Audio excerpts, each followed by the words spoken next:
میرے رضا پیارے رضا، میرے رضا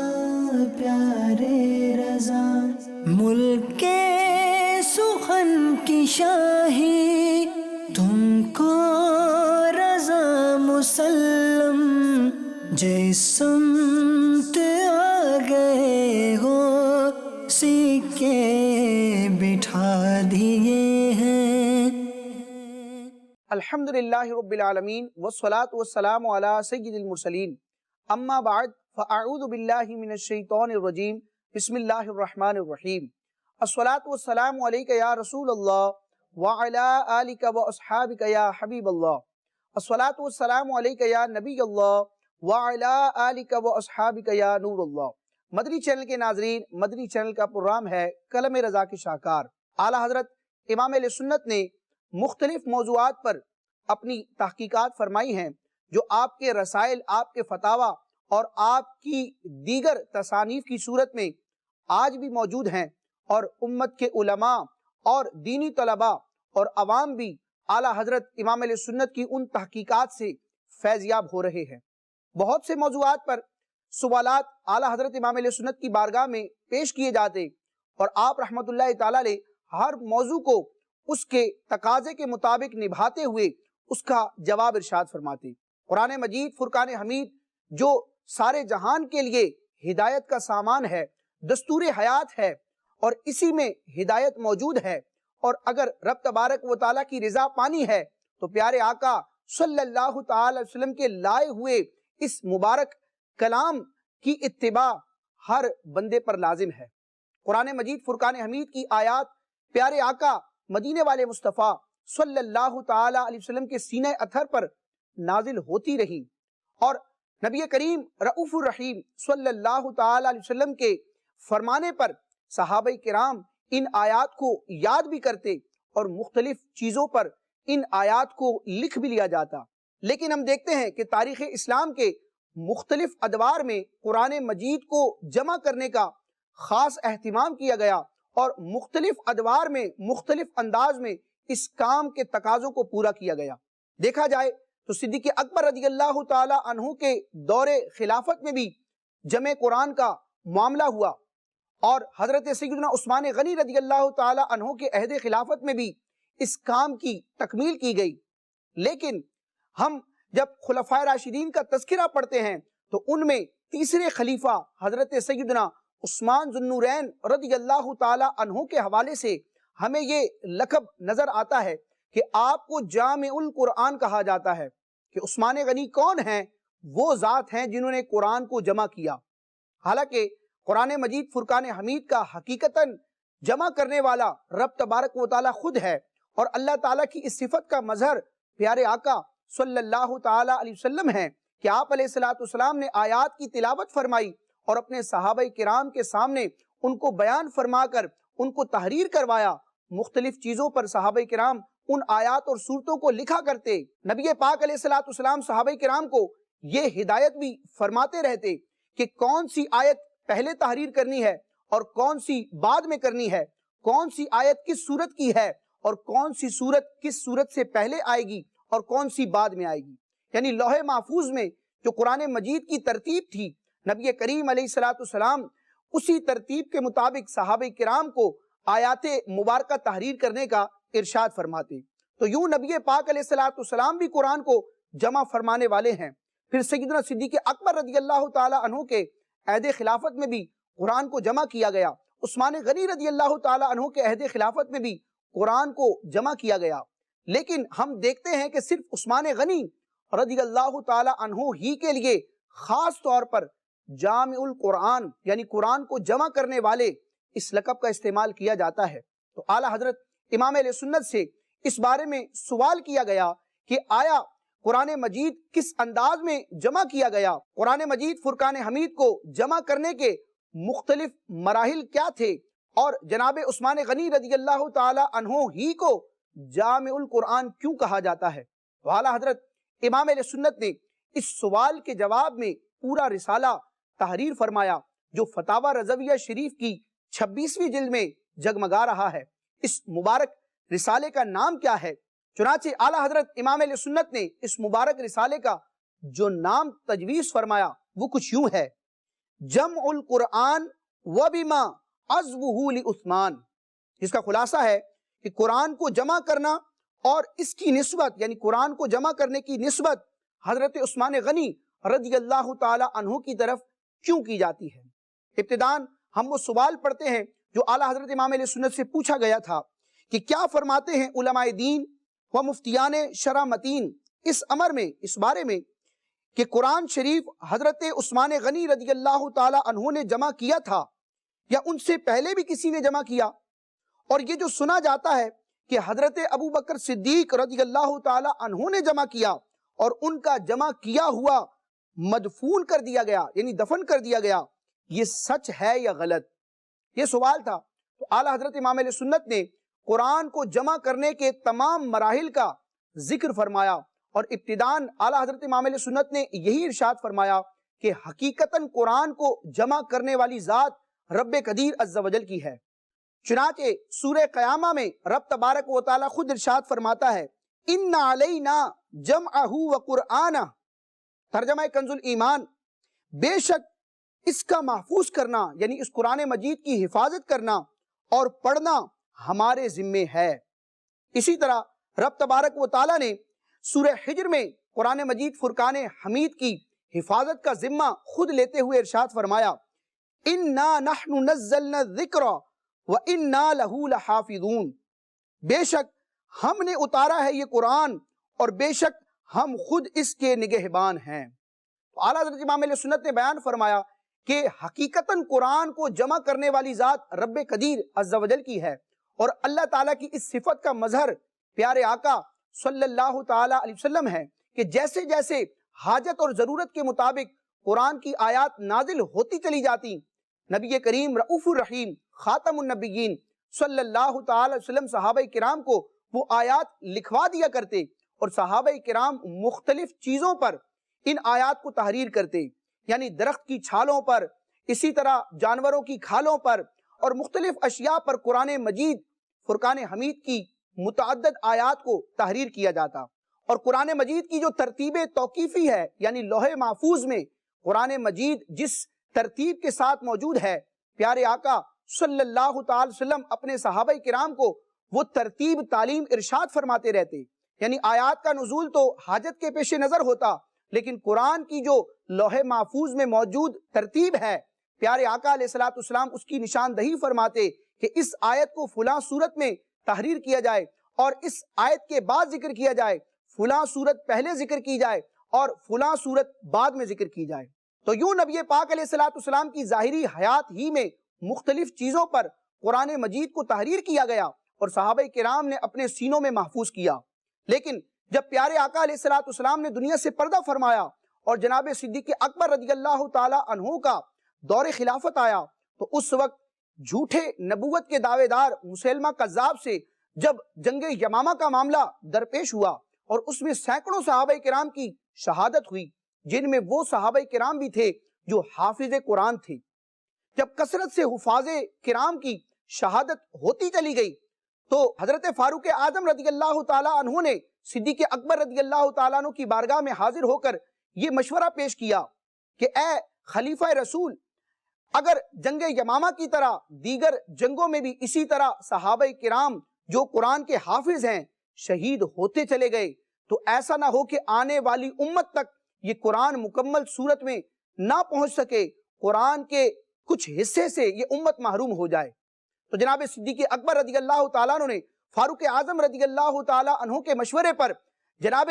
زید بن ثابت انصاری رضی اللہ تعالیٰ عنہ کو اس بات پر مامور کیا کہ آپ قرآن مجید کو جمع کریں، قرآن مجید جمع کرنے کا کام کریں۔ حضرت زید بن ثابت انصاری بہت بڑے عالم بھی تھے اور کاتب وحی بھی تھے، تو حضرت زید بن ثابت انصاری رضی اللہ تعالیٰ عنہ نے چند صحابہ کی ایک مجلس بنائی اور قرآن مجید کو جمع کیا گیا، یعنی مختلف صحابہ کرام کے پاس جو مختلف چیزوں میں قرآن پاک لکھا ہوا تھا اس کو جمع کیا، اور اس جمع کا انداز یہ تھا کہ صدیق اکبر رضی اللہ تعالی عنہ کے دور خلافت میں قرآن مجید کی تمام صورتوں کو الگ الگ صحیفوں میں جمع کر لیا گیا، یعنی ہر صورت کا ایک صحیفہ بن گیا اور وہ صدیق اکبر رضی اللہ تعالی عنہ کے پاس رہا اور صحابہ کرام میں بھی اس کا فیض تقسیم ہوتا رہا۔ جب حضرت صدیق اکبر رضی اللہ تعالیٰ عنہ نے دنیا سے پردہ فرمایا تو وہ نسخے الگ الگ صورتوں کے جو صحیفے تھے وہ فاروق اعظم رضی اللہ تعالیٰ عنہ کے پاس آئے، اور حضرت فاروق اعظم رضی اللہ تعالیٰ عنہ نے جب دنیا سے پردہ فرمایا تو یہ تمام صحیفے ام المومنین حضرت حفصہ رضی اللہ تعالیٰ عنہا جو فاروق اعظم ہی کی شہزادی ہیں ان کے پاس آ گئے۔ جب تیسرے خلیفہ حضرت عثمان غنی رضی اللہ تعالیٰ عنہ کا عہد خلافت آیا تو آپ کے دور خلافت میں ایک معاملہ درپیش ہوا۔ وہ معاملہ کچھ یوں تھا کہ قرآن مجید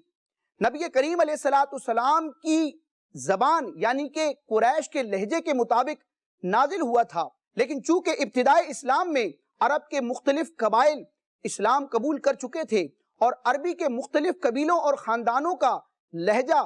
کچھ مختلف تھا، حروف کی، الفاظ کی ادائیگی، حرکات و سکنات میں کچھ اختلاف تھا، لیکن وہ اختلاف اور لہجوں کا فرق ایسا تھا جس کی وجہ سے معنی میں کوئی تبدیلی نہیں ہوتی تھی۔ تو چونکہ مادری لہجے اور انداز سے پھیر کر تمام اہل عرب کو قریش کے لہجے پر جمع کرنا یہ ایک دشوار امر تھا، تو رب تبارک و تعالیٰ نے اپنے محبوب علیہ السلام کی امت پر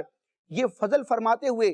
اس بات کی اجازت عطا فرمائی کہ اہل عرب ہر قبیلہ اپنے لہجے کے مطابق قرآن مجید کی تلاوت کرے۔ اس آسانی کو امت کے لیے رائج رکھا گیا، اور حکمت یہ تھی کہ سارے افراد جو ہیں قرآن مجید کی تلاوت کریں اور ایک دم سے ان کا لہجہ ان سے نہ چھڑوایا جائے۔ لیکن حضرت عثمان غنی رضی اللہ تعالیٰ عنہ کے دور میں معاملہ یہ ہوا کہ ہر قبیلہ گویا کہ اس بات کا دعوے دار ہونے لگا کہ قرآن مجید تو ہمارے لہجے اور ہمارے خاندان اور قبیلے کی لغت کے مطابق اترا ہے۔ معاملہ یہاں تک پہنچ گیا کہ لوگ دست و گریباں ہو جاتے۔ حضرت عثمان غنی رضی اللہ تعالیٰ عنہ نے جب یہ معاملہ دیکھا کہ ہر قبیلہ اس بات کا دعوے دار ہے کہ قرآن تو ہمارے لہجے میں نازل ہوا، حالانکہ قرآن مجید تو قریش کے لہجے پر نازل ہوا تھا اور آسانی کے لیے سب کو اجازت دی گئی تھی، تو عثمان غنی رضی اللہ تعالیٰ عنہ نے ارشاد فرمایا کہ آج یہ معاملہ ہے تو آگے کس بات کی امید رکھی جائے۔ تو چند صحابہ کرام اور ان میں بالخصوص حضرت مولا علی رضی اللہ تعالیٰ عنہ کے مشورے سے حضرت عثمان غنی رضی اللہ تعالیٰ عنہ نے قرآن کو ایک نئے انداز میں جمع فرمانے کا اہتمام فرمایا، اور حضرت عثمان غنی رضی اللہ تعالیٰ عنہ نے بھی یہ ذمہ داری حضرت زید بن ثابت انصاری رضی اللہ تعالیٰ عنہ کو عطا فرمائی۔ اب حضرت عثمان غنی رضی اللہ تعالیٰ عنہ نے جو قرآن کو جمع فرمایا اس میں بنیادی طور پر 3 کام کیے گئے۔ حضرت سیدنا عثمان غنی رضی اللہ تعالیٰ عنہ نے اولاً حضرت ام المومنین حفصہ رضی اللہ تعالیٰ عنہا سے وہ نسخے منگوائے جو کہ الگ الگ صورتوں پر مشتمل تھے، تو عثمان غنی رضی اللہ تعالیٰ عنہ نے ان الگ الگ نسخوں کو ایک کتابی شکل میں مرتب فرمایا، یعنی صدیق اکبر رضی اللہ تعالیٰ عنہ کے دور میں جو قرآن جمع ہوا تھا ہر صورت کا ایک الگ صحیفہ تھا، عثمان غنی رضی اللہ تعالیٰ عنہ نے ان تمام صحیفوں کو ملا کر ایک کتابی شکل میں مصحف تیار کروایا، قرآن مجید کی تمام صورتوں کو یکجا ترتیب کے ساتھ ایک کتابی شکل میں مرتب کیا گیا۔ دوسرا کام حضرت عثمان غنی رضی اللہ تعالیٰ عنہ نے یہ کروایا کہ قرآن مجید چونکہ لغت قریش کے مطابق نازل ہوا تھا اور ایک حکمت کے تحت دیگر قبیلوں کو ان کے لہجے کے مطابق پڑھنے کی اجازت دی گئی تھی، لیکن وہ حکمت پوری ہو چکی تھی، اب اختلاف کا خدشہ تھا، تو حضرت عثمان غنی رضی اللہ تعالیٰ عنہ نے قرآن کی جو اصل لغت تھی لغت قریش اس کے مطابق قرآن کو جمع فرمایا، اور تمام افراد پر اس بات کو لازم کیا گیا کہ اب وہ قرآن کے اصل لہجے یعنی قریش کے لہجے کے مطابق ہی قرآن مجید کی تلاوت کریں گے اور اپنے قبیلے کے لہجے سے قرآن مجید پڑھتے ہوئے اجتناب کریں گے۔ اور تیسرا کام حضرت عثمان غنی رضی اللہ تعالی عنہ نے یہ کیا کہ اس قرآن کے متعدد نسخے بنوا کر اسلامی ریاست کے مختلف شہروں اور ممالک میں ان کو بھجوایا گیا، اور دیگر علاقوں کے افراد پر بھی اس بات کو لازم کیا گیا کہ اب وہ قرآن مجید فرقان حمید کی تلاوت اس کے اصل لہجے قریش کے لہجے کے مطابق کریں گے۔ تو چونکہ حضرت عثمان غنی رضی اللہ تعالیٰ عنہ نے بنیادی طور پر یہ 3 کام کیے کہ مختلف صحیفوں کو ایک مصحف ایک کتاب کی شکل دی اور لغت قریش پر ساری امت کو متفق کروایا، اور تیسرا کام یہ کہ مختلف شہروں اور ملکوں میں اس نسخے کو بھجوایا تو ان 3 عظیم کاموں کی وجہ سے، اس عظیم خدمت کی وجہ سے حضرت عثمان غنی رضی اللہ تعالی عنہ کو جامع القرآن کہا جاتا ہے، یعنی وہ مبارک ذات جس نے قرآن کو جمع کیا ہے۔ مدنی چینل کے ناظرین، یہاں ایک بات بڑی شاندار ہے۔ ویسے تو خلفائے راشدین کے اس امت پر بڑے احسانات ہیں، لیکن قرآن کے جمع کرنے کے معاملے کو دیکھا جائے، یہ قرآن جو کتابی صورت میں ہم تک پہنچا ہے، تو اس میں خلفائے راشدین کا بہت بڑا کردار ہے اور امت پر بہت بڑا احسان ہے کہ فاروق اعظم رضی اللہ تعالیٰ عنہ نے مشورہ دیا تو حضرت صدیق اکبر رضی اللہ تعالیٰ عنہ نے اولاً قرآن کو جمع فرمایا، اور پھر حضرت مولا علی حیدر کرار رضی اللہ تعالیٰ عنہ کے مشورے پر حضرت عثمان غنی رضی اللہ تعالیٰ عنہ نے اس جمع قرآن کی تکمیل فرمائی۔ تو یوں قرآن کے جمع ہونے کے تمام مراحل میں خلفائے راشدین پیش نظر آتے ہیں، اور اس معاملے میں بھی یہ خلفائے راشدین اس امت کے محسن ہیں۔ اعلیٰ حضرت امام علیہ سنت نے اس رسالے میں مزید اس کی تفصیلات ذکر فرمائی اور مختلف کتابوں کے ذریعے ان باتوں کو ثابت فرمایا، اور آخر میں اس بات کی وضاحت بھی فرمائی جو سوال میں پوچھا گیا مسئلہ تھا کہ صدیق اکبر رضی اللہ تعالیٰ عنہ کے دور کے جو صحیفے تھے، حضرت عثمان غنی رضی اللہ تعالیٰ عنہ کے دور میں جب قرآن کو جمع کیا گیا تو آیا ان پچھلے صحیفوں کو دفن کر دیا گیا یا معاذ اللہ ان کو تلف کر دیا گیا؟ تو اعلیٰ حضرت امام علیہ سنت نے کئی کتابوں کے حوالے دیتے ہوئے اس بات کو ثابت فرمایا کہ حضرت عثمان غنی رضی اللہ تعالیٰ عنہ نے حضرت ام المومنین حفصہ رضی اللہ تعالیٰ عنہا سے جو صحیفے منگوائے تھے، الگ الگ صورتوں پر مشتمل نسخے منگوائے تھے، تو قرآن کو جمع کرنے کے بعد وہ نسخے جو صدیق اکبر رضی اللہ تعالیٰ عنہ کے عہد خلافت میں جمع کیے گئے تھے، وہ دوبارہ حضرت ام المومنین حضرت حفصہ کی طرف بھجوا دیے گئے، اور حضرت مولا علی رضی اللہ تعالیٰ عنہ کے عہد خلافت میں، حضرت حسن مجتبی رضی اللہ تعالیٰ عنہ کے عہد خلافت میں، حتیٰ کہ حضرت امیر معاویہ رضی اللہ تعالیٰ عنہ کے خلافت کے زمانے میں بھی وہ نسخے موجود رہے۔ اللہ تعالیٰ کی بارگاہ میں دعا ہے کہ اللہ تعالیٰ ہمیں قرآن مجید کا فیضان لینے کی توفیق عطا فرمائے، اسے یاد کرنے، اس کو پڑھنے اور اس پر عمل کرنے کی توفیق عطا فرمائے، اور اللہ تعالیٰ قیامت کے دن قرآن مجید کی شفاعت ہمارے حق میں قبول فرمائے۔ مدنی چینل کے ناظرین، اس پروگرام کے اگلے مرحلے کی طرف ہم بڑھتے ہیں، جس میں اعلیٰ حضرت امام علیہ سنت کے اشعار کے حوالے سے ہم کچھ فصاحت و بلاغت کی باتوں کو سننے اور سمجھنے کی کوشش کرتے ہیں۔ جس سمت آ گئے ہو سکے بٹھا دیے ہیں۔ مدنی چینل کے ناظرین، مدنی چینل کے پروگرام کلام رضا کے شاہکار کا سیگمنٹ ہے کلام رضا کے اشعار۔ اعلیٰ حضرت امام علیہ سنت ایک مقام پر خود فرماتے ہیں، یہی کہتی ہے بلبل باغ جنا کہ رضا کی طرح کوئی سحر بیاں نہیں ہند میں واصف شاہ ہدا، مجھے شوخی طبع رضا کی قسم۔ اعلیٰ حضرت امام علیہ سنت جس طرح ماہر مفتی تھے، ماہر استاذ اور بہت بڑے محدث اور مفسر تھے، امت کے بہت بڑے مجدد تھے، اسی طرح آپ بہت عظیم شاعر بھی تھے، اور آپ نعتیہ شاعری کے ذریعے مسلمانوں کے ایمان کو مزید دوبالا کرتے تھے اور قرآن و حدیث کی ترجمانی اشعار کی صورت میں پیش کرتے تھے، لیکن ساتھ ہی ساتھ شاعری کی صنعتوں، شاعری کی اصطلاحات اور فصاحت و بلاغت کی رعایت کا بھی اعلیٰ حضرت امام علیہ سنت اہتمام فرماتے تھے، اور اعلیٰ حضرت امام علیہ سنت کے اشعار فصاحت و بلاغت اور فن شاعری کے اعتبار سے حجت اور دلیل مانے جاتے ہیں۔ فن شاعری کی ایک اصطلاح یعنی ٹرمینالوجی ہے جس کا نام ہے صنعت مراعات النظیر۔ اس میں ہوتا کیا ہے؟ اولاً اس کی ہم تعریف سنتے ہیں، پھر اعلیٰ حضرت امام علیہ سنت کے چند اشعار کے ذریعے اس خوبی کو اور اس انداز کو سمجھنے کی کوشش کریں گے۔ چنانچہ صنعت مراعات النظیر کی تعریف کچھ یوں کی گئی کہ شعر میں ایسی کئی چیزوں کا ذکر کرنا جن میں باہم مناسبت ہوتی ہے، اور اس کو رعایت لفظی بھی کہا جاتا ہے، یعنی کوئی شاعر اپنے شعر میں چند چیزوں کا ذکر کرے اور وہ چند چیزیں ایسی ہوں جن کی آپس میں کوئی نہ کوئی نسبت بنتی ہے، یعنی ایک ہی ماحول سے تعلق رکھنے والی چند چیزوں کو اشعار میں ذکر کرنا صنعت مراعات النظیر کہلاتا ہے۔ مثال کے طور پر اگر شاعر نے اپنے شعر میں آسمان کا ذکر کیا ہے تو اس کی مناسب چیزوں کو وہ ذکر کرے گا، یعنی ستاروں کا ذکر کرے گا، سیاروں کا ذکر کرے گا، چاند اور سورج کا ذکر کرے گا۔ اگر شاعر نے اپنے شعر میں باغ کا، چمنستان کا اور گلستان کا ذکر کیا ہے تو ساتھ میں وہ پھولوں کا ذکر کرے گا، ڈالیوں کا ذکر کرے گا، خوشبو، رنگ اور رانائی کا ذکر کرے گا۔ تو اسی طرح قیاس کرتے چلے جائیں کہ کوئی بھی چیز جب ذکر کی جاتی ہے تو اس سے تعلق رکھنے والی چند چیزوں کو ذکر کر کے اشعار میں ان کو جمع کرنا، یہ صنعت مراعات النظیر کہلاتا ہے۔ اب اعلیٰ حضرت امام اہل سنت کے نعتیہ دیوان ہدایق بخشش کو دیکھا جائے تو درجنوں اشعار صنعت مراعات النظیر کی مثال کے طور پر ہمیں نظر آتے ہیں کہ اعلیٰ حضرت امام اہل سنت نعت بھی بیان کرتے ہیں اور ایک ایک شعر میں مناسبت رکھنے والی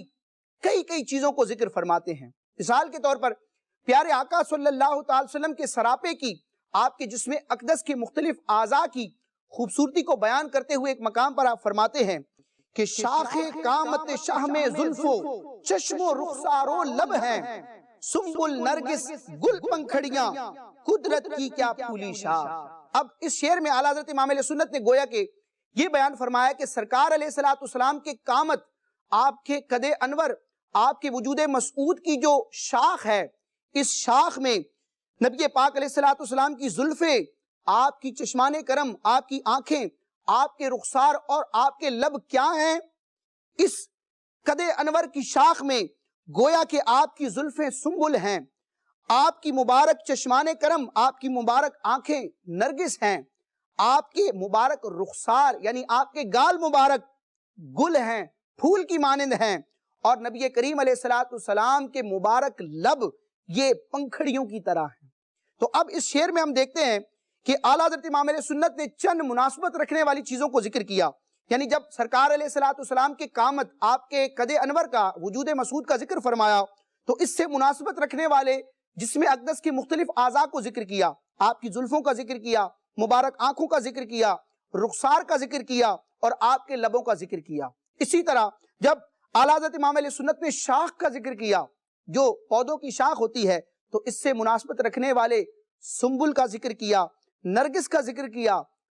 گل کا ذکر فرمایا، اور اسی طرح اعلیٰ حضرت امام اہل سنت نے پنکھڑیوں کا ذکر فرمایا۔ تو حضور علیہ السلام کے سراپے کی شان بھی بیان ہو گئی اور چند مناسبت رکھنے والی چیزوں کو ایک شعر میں جمع کر کے صنعت مراعات النظیر کی عظیم مثال بھی تیار کر دی گئی۔ اسی طرح سیدنا غوث اعظم رضی اللہ تعالیٰ عنہ کی منقبت بیان کرتے ہوئے اعلیٰ حضرت امام اہل سنت فرماتے ہیں، نبوی می علوی فصل بطولی گلشن، حسنی پھول حسینی ہے مہکنا تیرا۔ یعنی غوث اعظم رضی اللہ تعالیٰ عنہ نجیب الطرفین سید ہے، یعنی والد ماجد کے نسب کے اعتبار سے حسنی سید ہیں، اور حضرت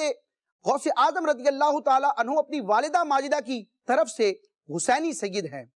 تو چونکہ اہل بیت کا اور پنج تن پاک کا غوث اعظم رضی اللہ تعالیٰ عنہ کو فیضان ملا، تو اعلیٰ حضرت بیان فرماتے ہیں گویا کہ غوث اعظم رضی اللہ تعالیٰ عنہ نبوی می ہیں، سرکار علیہ السلام کے فیضان اور جود و کرم کی بارش ہیں، علوی فصل ہیں، یہ حضرت مولا علی رضی اللہ تعالیٰ عنہ کی فصل بہار کا ایک نظارہ ہیں، بطولی گلشن، حضرت فاطمہ الزہرا رضی اللہ تعالیٰ عنہ کے باغ میں آپ چمک رہے ہیں، مہک رہے ہیں،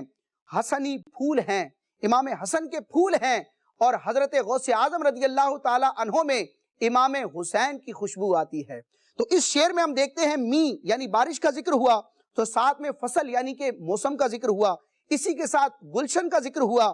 پھول اور مہک کا ذکر ہوا۔ تو یہ وہ تمام چیزیں ہیں جو ایک دوسرے سے نسبت اور مناسبت رکھتی ہیں۔ اسی طرح نبوی میں پیارے آقا علیہ السلام کا ذکر خیر موجود ہے، علوی میں مولا علی کا ذکر خیر موجود ہے، بطولی کے لفظ میں خاتون جنت کا ذکر موجود ہے، حسنی اور حسینی میں حسنین کریمین کا ذکر ہے۔ تو پنج تن پاک کا ذکر اس شعر میں جمع کیا گیا، جو کہ مناسبت رکھنے والی چیزیں ہیں۔ یہ مبارک ہستیاں وہ ہیں جن کا ایک ساتھ ذکر کر کے پنج تن پاک کی برکتیں حاصل کی جاتی ہیں۔ یہ اعلیٰ حضرت امام اہل سنت کا کمال ہے کہ نعت ہو گئی، منقبت ہو گئی، شعر کی ادائیگی بھی ہو گئی، اور صنعت مراعات النظیر کی مثال بھی تیار ہو گئی۔ اللہ تعالیٰ میں اعلیٰ حضرت امام اہل سنت کے کلام کی برکتیں لینے کی توفیق عطا فرمائے، آمین بجاہ النبی الامین صلی اللہ تعالی علیہ وسلم۔ مدنی چینل دیکھتے رہیے۔ میرے رضا